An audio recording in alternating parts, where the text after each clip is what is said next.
ছোট্ট একটা প্রার্থনা দিয়ে আজকের অনুষ্ঠানটা শুরু করছি। রবীন্দ্রনাথ ঠাকুরের ছোট্ট একটা প্রার্থনা।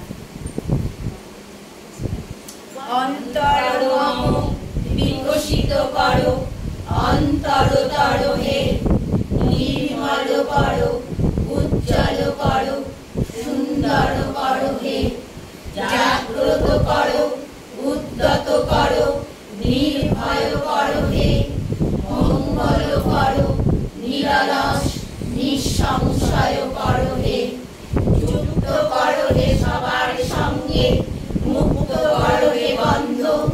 সঞ্চার করো সকল বর্ণে, শান্ত তোমার ছন্দ, চরণ পদ্মে মমচিত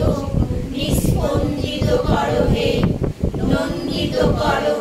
নন্দিত করো, নন্দিত করো হে, অন্তর মম বিকশিত করো, অন্তর